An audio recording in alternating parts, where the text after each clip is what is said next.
लोकसभा में विपक्ष के नेता श्री अटल बिहारी वाजपेयी से कि वे नेताजी के जीवन पर कुछ प्रकाश डालें। श्री अटल बिहारी वाजपेयी।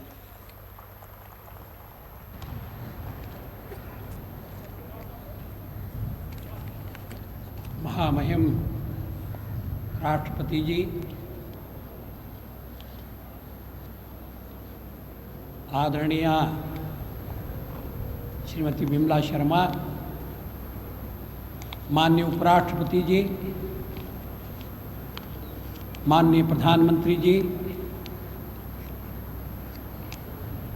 श्री बोमई, श्री बेनी प्रसाद वर्मा, श्री साहब सिंह जी वर्मा, कर्नल ढिल्लों, कैप्टन लक्ष्मी, सम्मानित स्वतंत्रता सेनानियों, आज़ाद हिंद फौज के बहादुर साथियों, देवियों, सज्जनों और नौजवान दोस्तों, अभी आपने नेताजी के बारे में कर्नल ढिल्लों का भावों से भरा हुआ, अंतःकरण से निकला हुआ भाषण सुना। मैं उन सौभाग्यशाली व्यक्तियों में नहीं हूं जिन्हें नेताजी के नेतृत्व में काम करने का मौका मिला, लेकिन हर भारतीय के मन में नेताजी का एक चित्र है, एक तस्वीर है।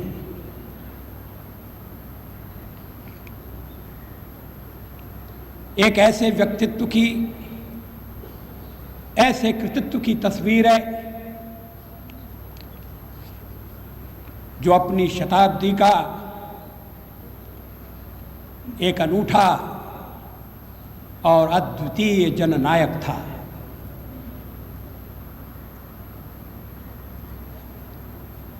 नेताजी देश प्रेम की जीती जागती प्रतिमा थी।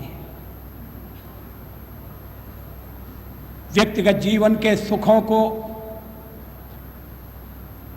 विलास को लात मारकर उन्होंने कांटों का रास्ता चुना। योगी अरविंद और स्वामी विवेकानंद से प्रेरणा ली।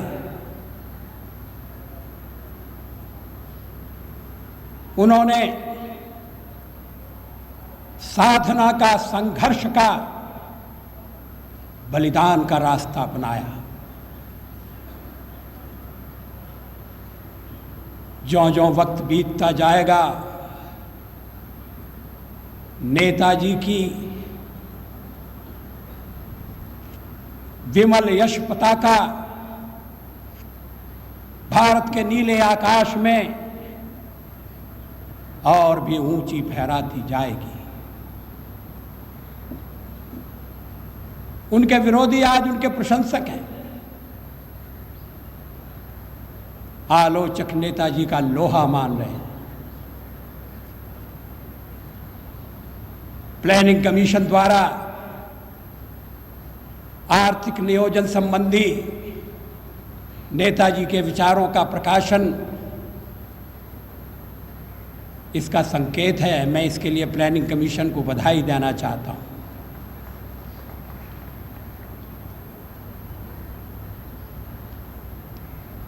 नेताजी का पूर्वाग्रह से रहित सही मूल्यांकन करने की आवश्यकता है। राष्ट्र जीवन में उन्हें उनका उचित स्थान मिलना चाहिए। उसका श्री गणेश हो गया है, मैं जानता हूं। आज संसद भवन में राष्ट्रपति जी द्वारा नेताजी की मूर्ति का अनावरण हुआ है।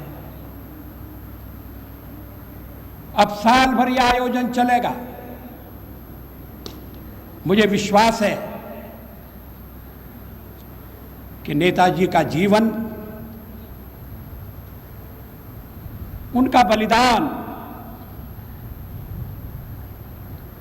सारे देश में एक नया जीवन फूंकेगा।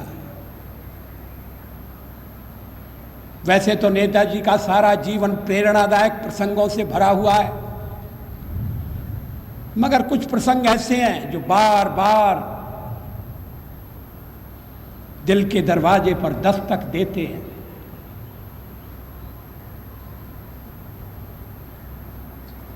जब विश्व में महायुद्ध छिड़ गया, नेताजी को लगा कि अब कार्य क्षेत्र का विस्तार करना चाहिए। देश के बाहर जाने की उन्होंने योजना बनाई, लेकिन साम्राज्यवादी पहरा लगाए बैठे थे, कड़ी नजर थी। घर से कैसे निकले, देश के बाहर कैसे पहुंचे। लेकिन इस असंभव काम को नेताजी ने संभव करके दिखा दिया। जासूसों का जाल धरा रह गया, पैरों पर पानी फिर गया। नेताजी का कलकत्ते से निकलकर कठिन रास्ता तय करते हुए काबुल पहुंच गए। इतिहास में छत्रपति शिवाजी महाराज का उदाहरण मिलता है। जिस तरह से मुगलों की आंखों में धूल झोंक कर वो उनकी कैद से चले गए थे, नेताजी ने उसी तरह का एक दूसरा उदाहरण प्रस्तुत किया।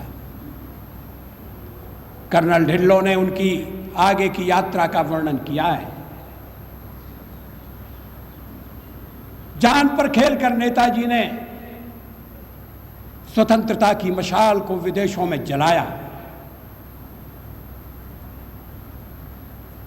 दूसरी घटना स्वतंत्र भारत की अस्थायी सरकार का गठन, आजाद हिंद फौज का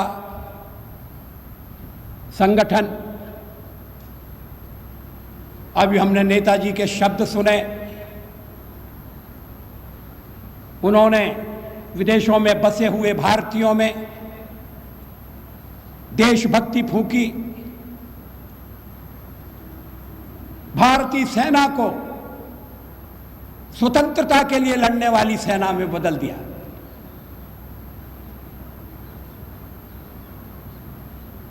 अंग्रेज जिस सेना के बल पर राज करते थे, नेताजी ने उसी सेना को अंग्रेजों के खिलाफ खड़ा कर दिया, साम्राज्यवाद की जड़ पर कुठाराघात कर दिया।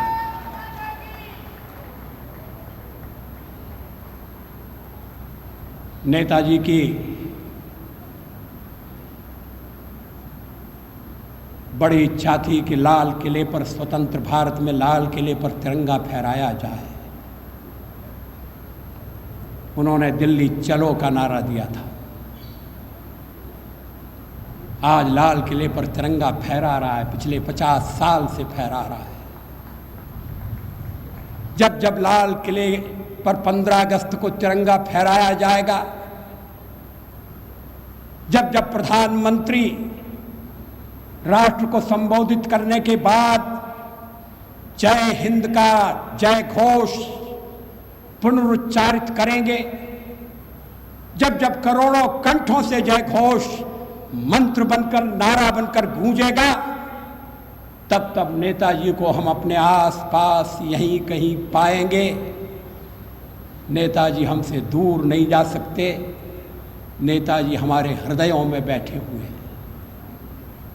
अश्वत्थामा की तरह से नेताजी चिरजीवी हैं। एक और प्रसंग है नेताजी के जीवन का। उनकी सेवाओं के लिए देश ने उन्हें इंडियन नेशनल कांग्रेस का अध्यक्ष पद दिया था। पराधीन भारत में यह सबसे सम्मान का पद था। कांग्रेस का सभापति राष्ट्रपति के रूप में जाना जाता था।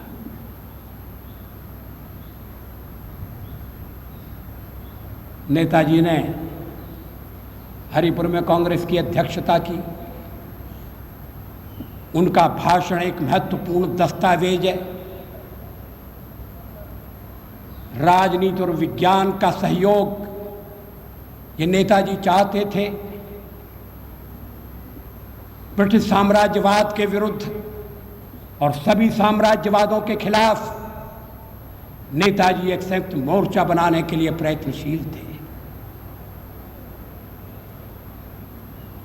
लेकिन कठिनाई अगले साल पैदा हुई जब नेताजी